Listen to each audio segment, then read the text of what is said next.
পরের বাড়ি ঘর বাঁধিয়ায় আমি রই, আমি তো সেই ঘরের মালিক নই। পড়েনি বলেছেন এই আল হাইয়ুল কাইয়ুম এটা হচ্ছে ইসমে আজম। এটা কি? যে ইসমে আজম দিয়ে দোয়া করলে আল্লাহ দোয়া কবুল করে, আল্লাহর কাছে কিছু চাইলে আল্লাহ দেয়। এক সাহাবী দোয়া করতেছে ইয়া হাইয়ু ইয়া কাইয়ুম, বিশ্বনবী বলে এই সাহাবী তো ইসমে আজম দিয়ে দোয়া করতেছে। তাহলে দোয়ার সময় বলবেন ইয়া হাইয়ু ইয়া কাইয়ুম, পারবেন? বলেন ইয়া হাইয়ু ইয়া কাইয়ুম। আল্লাহর এই দুটো নাম ধরে ধরে আল্লাহরে ডাকবেন, তাইলে ওই দোয়া কবুল। পারা যাবে? বিশ্বনবী দোয়াতে বলতেন ইয়া হাইয়ু ইয়া কাইয়ুম বিরহমাতিকা আস্তাগীথ আসলিহ লি শা'নি কুল্লাহু ওয়া লা তাকিলনি ইলা নাফসি তারফাতা আইন। ও হাইয়ু ওয়া কাইয়ুম, ও শাশ্বত চিরঞ্জীব আল্লাহ, আসলিহ লি শা'নি কুল্লা, আমার সব কিছুকে আপনি ফিক্স করে দেন, ঠিক করে দেন। এক পলকের জন্য, এক চোখের পলকের জন্য আমার কোনো কাজ আপনি আমার উপর ছেড়ে দিয়েন না, সব কাজ আমি আপনার কাছে সুপর্দ করে দিলাম। সুবহানাল্লাহ পড়ে। তাহলে 2 নাম্বার কথা, আল্লাহ শুধু আমাদের ইলাহি নন, তিনি হচ্ছেন আল হাই, চিরঞ্জীব, তিনি হচ্ছেন আল কাইয়ুম, নিজেও স্বয়ংসম্পূর্ণ, অন্যকেও রক্ষণাবেক্ষণ করেন। আলহামদুলিল্লাহ পড়েন। কার এত ক্ষমতা, কার এত বড় সাহস, আল্লাহর অনুমতি ছাড়া আল্লাহর সামনে দাঁড়িয়ে সুপারিশ করে? কার সাহস এত সুপারিশ করে? মনে করছেন বাবার দরবারে গেছেন, বাবা আপনার সুপারিশ করে জান্নাতে নিবে নাকি? আরে বাবার খবর কি হবে ওটাই তো বাবা জানে না। কথা বলেন। আপনি যে পীরের দরবারে যে সিজদায় পড়ে রইলেন, ওই পীরের অবস্থা কি হবে ওটার কোনো গ্যারান্টি আছে? এই সহজ হিসাবটা বুঝে না। আপনি যেই দরবারে যে মাথা ঘষেন, যেই দরবারে যে সেজদা দেন, যেই দরবারে যে মানত করেন, যেই পীরের পায়ের মধ্যে পড়ে থাকেন, ওই পীরের অবস্থা কি সেটাই তো সে জানে না, ঠিক কিনা? কেউ সুপারিশ করতে পারবে না। তবে হ্যাঁ, আল্লাহ যদি কাউকে দয়া করে অনুমতি দেয় তাহলে করতে পারবে, তাহলে পারবে। সেই কিয়ামতের দিনটা বড্ড ভয়ঙ্কর, কেউ সুপারিশ করার সাহস পাবে না। আরে আমার অবস্থা কি আমি জানি না, আমি আবার কারোর জন্য সুপারিশ করব? কথা বুঝেন নাই? আমার কি হবে আমি জানি, তা আমি আরেকজনের নিয়ে টেনশন করার সুযোগ কোথায়? ইয়া নাফসি ইয়া নাফসি, আল্লাহ আমারে বাঁচাও, আমারে বাঁচাও, আমারে বাঁচাও। কাঁদতে কাঁদতে মানুষ হয়রান হয়ে যাবে, এ নাকি আবার আরেকজনের বাঁচাবে। বিশ্বনবী বলেন, বিশ্বনবী একবার ছাগলের রান খাচ্ছিলেন, রান খেতে খেতে বিশ্বনবী বলেন আনা সাইয়্যিদুন নাস ইয়াউমাল কিয়ামা, আমি কিয়ামতের দিন সর্বশ্রেষ্ঠ হব, মানুষের মধ্যে সর্বশ্রেষ্ঠ সেরা আমি বিশ্বনবী। আলহামদুলিল্লাহ পড়েন। বিশ্বনবী বলেন সেদিনটা বড্ড ভয়ঙ্কর, সেদিন কেউ কারো কোনো উপকারে আসবে না, বন্ধু বন্ধুর কাজে আসবে না, স্ত্রী স্বামীর উপকারে আসবে না, স্বামী স্ত্রীর উপকারে আসবে না, পীর সাহেব মুরিদরে বাঁচাতে পারবে না, মুরিদ পীর সাহেবরে বাঁচাতে পারবে না, নেতা কর্মীর পরিচয় দিবে না, কর্মী নেতার পরিচয় দিবে না, ভাই বোনকে চিনবে না, বোন ভাইকে চিনবে না, বাবা তার সন্তানকে চিনবে না, মেয়েকে দেখে মা দৌড়ে দৌড়ে পালাবে। বড্ড ভয়ঙ্কর দিন।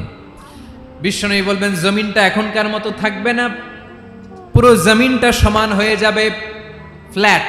এখন তো গোল, তখন ফ্ল্যাট। সবাই এক জমিনের উপরে দাঁড়াবে, সূর্যটা মাথার কাছে চলে আসবে, সূর্যের গরমে মানুষের মাথার মগজ গলে গলে কানের ছিদ্র, নাকের ছিদ্র দিয়ে বেয়ে বেয়ে পড়বে।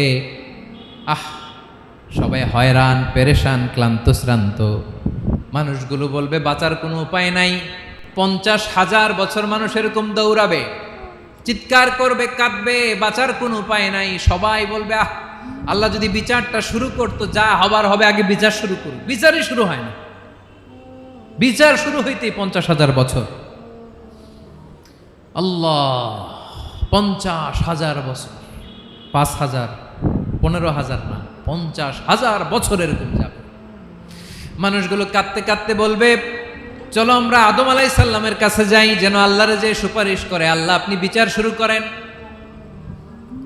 কিয়ামতের ময়দানে সবাই মিলে সাইয়েদনা আদম আলাইহিস সালামের কাছে যেয়ে বলবে ইয়া আবাল বাশার ইয়া আউয়ালাল আম্বিয়া, ও আদম নবী, আপনি দুনিয়ার বুকে প্রথম নবী, আল্লাহ নিজ হাতে আপনারে 60 হাত লম্বা করে বানিয়েছেন, আপনার সম্মানে ফেরেশতাদেরকে সেজদা দিতে বলেছেন।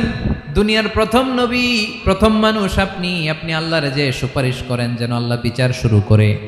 আদম আলাইহিস সালাম বলবেন আমি পারবো না, কারণ আল্লাহ আমাকে একটা নিষিদ্ধ গাছের কাছে যেতে নিষেধ করেছিল, আমি ভুল করে এই গাছের ফল খেয়েছি। নাফসি নাফসি, আজকে আমার কি হবে আমি জানি না, আমি বড় লজ্জিত। আমারে যদি আল্লাহ জিজ্ঞেস করে কেন খাইছিলাম, আমার কোনো উত্তর নাই, তোমারে বাঁচামো কেমনে আমি? নবীরা থরথর করে কাঁপবে সেদিন। আদম আলাইহিস সালাম বলবেন আমি পারবো না, মাফ করো আমাকে, আমি পারবো না। ওই যে ভুল করে গন্ধম খেয়ে ফেলেছি, নিষিদ্ধ গাছের ফল খেয়ে ফেলেছে, আমি বড় লজ্জিত, অনুতপ্ত, আমি পারবো না। আজকে আল্লাহ এত রাগান্বিত হয়েছে, আগে কখনো আল্লাহ এত রাগান্বিত হয় নাই, ভবিষ্যতেও আল্লাহ কখনো এত রাগান্বিত হবে না। আমি পারবো না। এক কাজ করো, তোমরা নূহ আলাইহিস সালামের কাছে যাও। কোন নবী? লোকেরা এবার পাগলের মতো দৌড়াতে দৌড়াতে আল্লাহর নবী নূহ আলাইহিস সালামের কাছে যেয়ে বলবে, ইয়া নবী আল্লাহ নূহ, আনতা আউয়ালুর রুসুলি ফিল আরদ, আপনি জমিনে প্রথম রাসূল। আদম আলাইহিস সালাম নবী ছিলেন, রাসূল ছিলেন না। এই দুনিয়ার বুকে প্রথম রাসূল ছিলেন আল্লাহর নবী নূহ আলাইহিস সালাম। সবাই বলবে ও নবী আল্লাহ নূহ, রাসূল আল্লাহ নূহ, আল্লাহ আপনাকে আবদান শাকুরা, শুকরগুজার বান্দা বলে কোরআনে বলেছে। কোরআনে নূহ আলাইহিস সালামের নামেও সূরা আছে না নাই? আপনি আল্লাহর প্রিয় বান্দা, প্রিয় রাসূল। দেখেন আমাদের কি দশা, ঘামতে ঘামতে শেষ। জমিনটা তামার জমিন, সূর্যটা মাথার কাছে, কি করবো আর পারি না, ঘামতে ঘামতে আর কত ঘামবো, কত দাঁড়িয়ে থাকবো। আল্লাহরে যে বলেন বিচার যেন শুরু করে। নূহ আলাইহিস সালাম বলবেন আমিও পারবো না, আমিও পারবো না। আমি আমার ছেলের জন্য এক কথা বলে ভুল করে ফেলছি। যখন মহাপ্লাবন হবে আমি বললাম আল্লাহ আমার কলিজার টুকরা সন্তান রে বাঁচান। আল্লাহ বললেন ও নূহ, সে তোমার সন্তান না, কারণ সে ঈমান আনে নাই, সে পাহাড়ের উপর দাঁড়িয়েছে, দেখি কেমনে সে বাঁচে। ওই যে আমি একটা না বুঝে আবদার করেছি, আল্লাহ আমার উপর রেগে গিয়েছিলেন। আজকে আল্লাহ ওই ব্যাপারে যদি আমারে প্রশ্ন করে, আমার কোনো জবাব নাই, আমি পারবো না, মাফ করো। তোমরা সবাই মিলে আল্লাহর খালিল ইব্রাহিম আলাইহিস সালামের কাছে যাও। লোকগুলো পাগলের মতো খুঁজতে আরম্ভ করবে, অযুত লক্ষ নিযুত কোটি মানুষের ভিড়ে আল্লাহর খালিল ইব্রাহিমকে যেয়ে বলবে ইয়া খালিলুল্লাহ, ও আল্লাহর খালিল, আল্লাহ আপনাকে বড্ড ভালোবেসেছেন, আপনি কাবা বানিয়েছেন, আল্লাহ আপনাকে বড্ড পছন্দ করেন। দেখেন আমাদের কি অবস্থা, আপনি যে আল্লাহর কাছে সুপারিশ করেন যেন আল্লাহ আজকে বিচার শুরু করে। আল্লাহর নবী ইব্রাহিম বলবেন আমিও পারবো না, আমি আমার জীবদ্দশায় 3টা মিথ্যা বলেছি। কয়টা? আসলে মিথ্যা না, একটু টুইস্ট করে কৌশল করে কথা বলেছিলেন, ওইটাকে হাদিসে মিথ্যা বলা হয়েছে। আমি জীবনে 3টা মিথ্যা বলেছি, জীবন বাঁচানোর তাগিদে কৌশল করে 3টা কথা বলেছি। আজকের এই কঠিন ময়দানে আল্লাহ যদি ওই 3টা কথার ব্যাপারে জিজ্ঞেস করে, লজ্জায় আমি মাথা দেখাতে পারবো না, আমিও পারবো না, আমিও পারবো না। আজকে আল্লাহ এত রেগে আছে, আগে কখনো এত রাগে নাই, পরেও রাখবে না।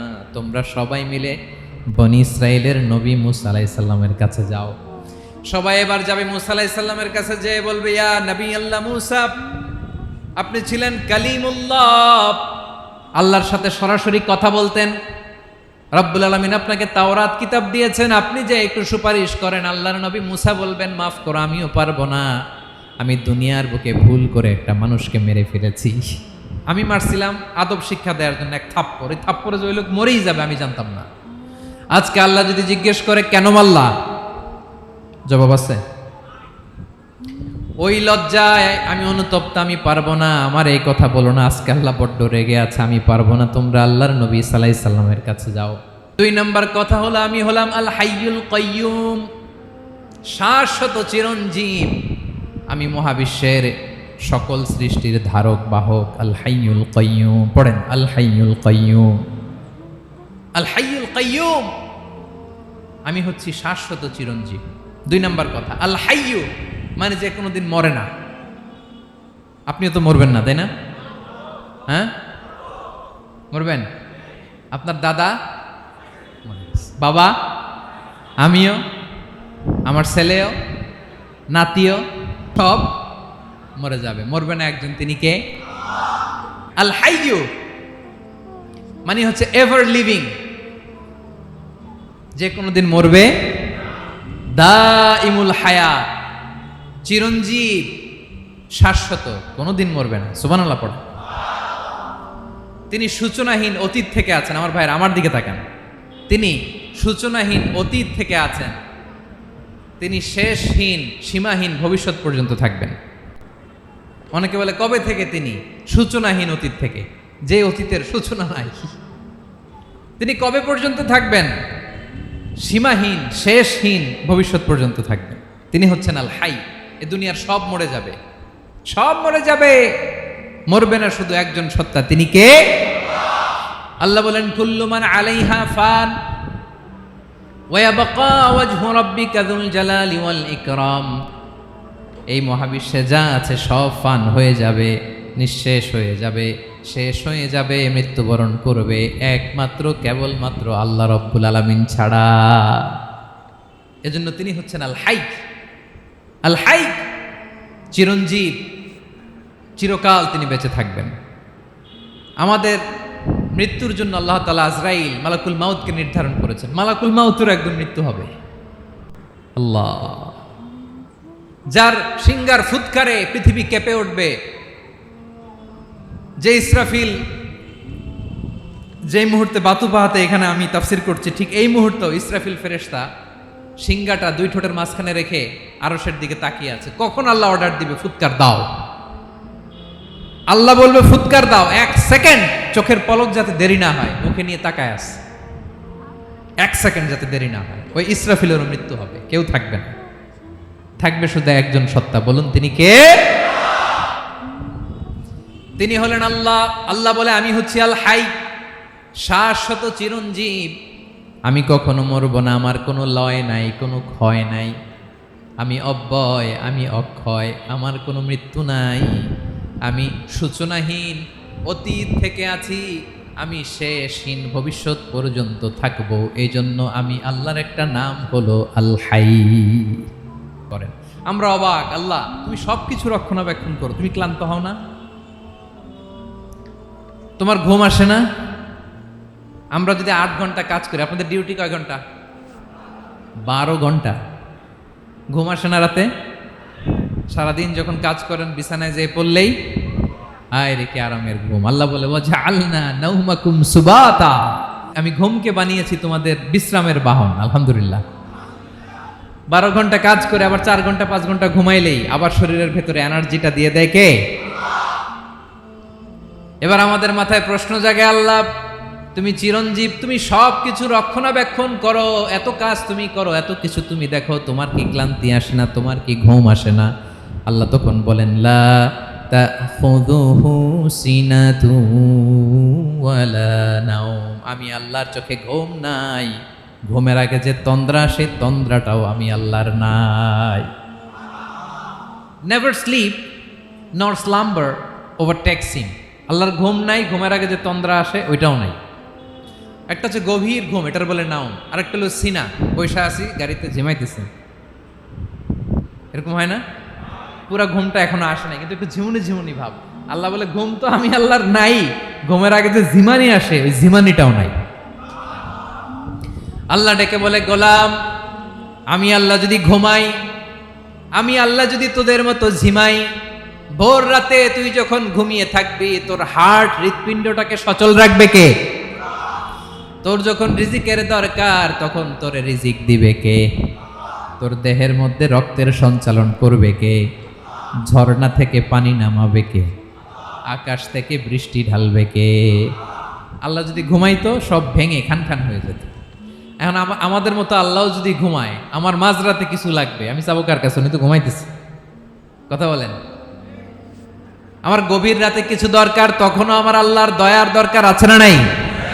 এজন্য আল্লাহ বলেন লা তাখুযুহু সিনাতু ওয়ালা নাওম, আমি আল্লাহর চোখে ঘুম নাই, ঘুমের আগে যে তন্দ্রা আসে তন্দ্রাটাও নাই। সুবহানাল্লাহ। যখন যেটা লাগে সব দেই। আল্লাহু আকবার। কে দিবে? আল্লাহ যদি ঘুমাতো, কে রক্ষণাবেক্ষণ করতো? কেউ ছিল না, কেউ নাই, ভেঙে সব খান খান হয়ে যেত, টুকরো টুকরো হয়ে যেত। আল্লাহু আকবার। এজন্য তিনি ঘুমান না। ঘুমের আগে যে তন্দ্রা আসে সেটাও তার চোখে আসে না। ঘুম এটা দুর্বলতার প্রতীক। ঘুম কি? ক্লিয়ার? আল হাই কারে বলে চিনছেন? যে কোনো দিন, সবাই বলুন, দাইমুল হায়াত, কোনোদিন মরবে না। আল্লাহ বলে আমার 2 নাম্বার আরেকটা নাম আমি বললাম আল কাইয়ুম। আল কাইয়ুম মানে স্বয়ং সম্পূর্ণ, স্বয়ং সম্পূর্ণ, কারো সাহায্য লাগে না। এরকম এদিকে কে কে আছেন দেখে হাত তোলেন। কারো সাহায্য লাগে না, আছেন? স্বয়ং সম্পূর্ণ এরকম কেউ আছি না? আল্লাহ বলে আসল স্বয়ং সম্পূর্ণ আমি আল্লাহ। কারো কাছে আমি মুখাপেক্ষী নই। গোটা বিশ্বের সবাই আমি আল্লাহর দিকে মুখাপেক্ষী, আমার দিকে ঝুঁকে থাকে, আমার দিকে হাত তুলে কাঁদে ফরিয়াদি। সবগুলো ফকির, সবাই আমার কাছে যায়। আমার আল্লাহ কারো কাছে যাওয়া লাগে নাকি? আল কাইয়ুম, তিনি স্বয়ং সম্পূর্ণ, কারো কাছে যাওয়া লাগে। শুধু নিজেই স্বয়ং সম্পূর্ণ তিনি নয়, তিনি স্বয়ং সম্পূর্ণ বানায়। আমাদেরকে স্বয়ং সম্পূর্ণ বানায় কে? রিজিক দেয় কে? সুস্বাস্থ্য দেয় কে? খ্যাতি দেয় কে? সব কিছু দেওয়ার মালিক আল্লাহ, দুনিয়াটা চালানোর মালিক আল্লাহ। এজন্য তিনি হলেন আল কাইয়ুম। সুবহানাল্লাহ। The sustainer of all existence. পৃথিবীতে যা আছে, যার যখন যেটা লাগে তাকে তখন সেটা চাওয়ার আগে তিনি দিয়ে দেন। মায়ের পেটের ভেতরে যখন ছিলাম রিজিক দিয়েছে কে? আসার পরে আবার রিজিক দিল কে? সুবহানাল্লাহ। মায়ের পেটে একভাবে দিছে, আমার নাভির সাথে মায়ের জরায়ের কানেকশন, ওইটা দিয়ে 8 মাস 9 মাস। আসার সাথে সাথে মায়ের পেট থেকে বেরোলে ওটা কেটে দেয়া হয়। এবার আমরা কাঁদি, আল্লাহ বলে কেঁদো না, খাওয়ার একটা লাইন ছিল, মায়ের বুকের ভেতরে এখন খাওয়ার 2টা লাইন দিয়ে দিলাম। আল কাইয়ুম, দাইমুল কিয়াম, সব সময় যিনি, সব সময় সৃষ্টির কখন কিভাবে কোনটা লাগবে দেওয়ার জন্য যিনি প্রস্তুত, নিজেই স্বয়ং সম্পূর্ণ কেবল নয়, মানুষকে স্বয়ং সম্পূর্ণ বানায়, তিনি হচ্ছেন আল কাইয়ুম। সুবহানাল্লাহ পড়বেন। তাহলে 2 নাম্বার কথা হলো আল হাইয়ুল কাইয়ুম। আল্লাহ হলেন আল হাই, চিরঞ্জীব, আজীবন তিনি বেঁচে থাকবেন, তার কোনো লয় নাই ক্ষয় নাই। আবার তিনি আল কাইয়ুম, স্বয়ং সম্পূর্ণ, গোটা বিশ্বের সব কিছু তিনি রক্ষণাবেক্ষণ করেন। ঠিক কিনা বলেন? কিসের প্রতীক? আমার আল্লাহ তো দুর্বল। হ্যাঁ, আগে অনেক শক্তি ছিল, এখন নাই। হ্যাঁ, যে ফেরাউনকে 1 থাপ্পড় মেরে সাগরে ডুবাইছে, আছে ওই ক্ষমতা আল্লাহর? যে নামরুদকে ল্যাংড়া মশা দিয়ে দুনিয়া থেকে শেষ করে দিয়েছে, ওই আল্লাহর ক্ষমতা আজও আছে না নাই? আজও আছে, আজও আছে। ঘুম হচ্ছে দুর্বলতার প্রতীক, আল্লাহর ঘুম নাই। আল্লাহ যদি ঘুমায়, সূর্যের সাথে চন্দ্র লেগে, একটার সাথে আরেকটা লেগে সব খান খান হয়ে যাবে। ঠিক কিনা বলেন? তাহলে 3 নাম্বার কথা হচ্ছে আল্লাহর ঘুমে ধরে না। কি ধরে না? কিন্তু তন্দ্রা ধরে নাকি? জিমানি জিমানি আসে। এরপরে রব্বুল আলামিন বলেন লাহু মা ফিস সামাওয়াতি ওয়া মা ফিল আরদ। আকাশে যা আছে, জমিনে যা আছে, সব কিছুর একক মালিকানা একজনের, তিনি কে? আওয়াজ করে বলেন, আকাশে যা আছে সব কিছুর মালিক কে? তো জমিনে যা আছে এগুলোর মালিক কে? এ দুয়ের মাঝখানে যা আছে এগুলোর মালিক কে? আমার মালিক কে? আপনার মালিক কে? আপনার সন্তানের মালিক কে? আপনার সম্পদের মালিক কে? সব কিছুর মালিক কে? আমরা দুনিয়ার আসল মালিক না, ক্ষণস্থায়ী মালিকানা আমাদের, ক্ষণস্থায়ী। আহা, আমার আমার আমার বলতে বলতে গলা শুকিয়ে ফেলি। যেই বাড়িতে আমার দাদা পরদাদা ছিল, তারা বলতো এটা আমার বাড়ি, আমার দাদা বলতো এটা আমার বাড়ি, আমার বাবা বলছে আমার বাড়ি। এখন আমি এই বাড়িতে থাকি, আমি বলি আমার বাড়ি। আমি মারা গেলে আমার ছেলে বলবে আসলে কার বাড়ি? পরের জায়গা পরের বাড়ি, ঘর বাঁধিয়ায় আমি রই, আমি তো সেই ঘরের মালিক নই। পড়েন, পরের জায়গা পরের বাড়ি, ঘর বাঁধিয়ায় আমি রই, আমি তো সেই ঘরের মালিক নই। এই ঘরের আসল মালিক কে? সে আল্লাহ বললেন লাহু মা ফিস সামাওয়াতি ওয়া মা ফিল আরদ। আকাশে যা আছে, জমিনে যা আছে, এগুলোর আসল মালিকানা আল্লাহর। আমাদের কাছে সাময়িক সময়ের জন্য দিয়েছে কে? দিয়ে আল্লাহ দেখে, পরীক্ষা করে। কাউকে আল্লাহ সন্তান দিয়ে পরীক্ষা করে, কাউকে না দিয়ে। ঠিক কিনা? কাউকে ধনী বানিয়ে, কাউকে গরিব বানিয়ে। ঠিক কিনা? কাউকে সাদা বানিয়ে, কাউকে কালো বানিয়ে। ঠিক কিনা? কাউকে ক্ষমতাশীল বানিয়ে কাউকে দরিদ্র বানিয়ে, ঠিক কিনা বলেন? সবটাই পরীক্ষা, যে যে অবস্থায় আছে এটা পরীক্ষা। আল্লাহ দেখে কোন অবস্থায় থেকে আমরা কি করি। কিন্তু আসল মালিকানা কার? ক্ষণস্থায়ী বাড়ির মালিক, ক্ষণস্থায়ী গাড়ির মালিক। বস্তা বস্তা টাকা পেয়ে মনে করবেন না এটার মালিক আমি। আজ আছি কাল, আজ মরলে কালকে। আহা, এই তো দুনিয়া। লাহু মা ফিস সামাওয়াতি ওয়া মা ফিল আরদ। যা আছে তিনি মালিক। এজন্য আমার আমার কম বলবেন। আমার আমার সব আমার, সব আমি খামো, এরকম আছে না নাই? বলা যাবে না। আমরা আসল মালিক না। এই কিছুদিনের জন্য আছি, মুসাফিরি জিন্দিগি, সফরময় জিন্দিগি। আজ আছি কাল নাই, চলে যাব। থাকতে আসি নাই, তাই না? থেকে যাবেন একজন, তিনি কে? তাহলে আকাশ জমিন এ দুয়ের মাঝখানে যা আছে সব কিছুর একক একচ্ছত্র মালিকানা একটা সত্তার। আওয়াজ করে বলুন, তিনি কে? ক্লিয়ার। 4 নম্বর কথা শেষ। আল্লাহ বলে সবকিছুর মালিক আমি। 5 নম্বর আল্লাহ বলেন, মান যাল্লাযী ইয়াশফা'ু ইনদাহু ইল্লা বিইযনিহি।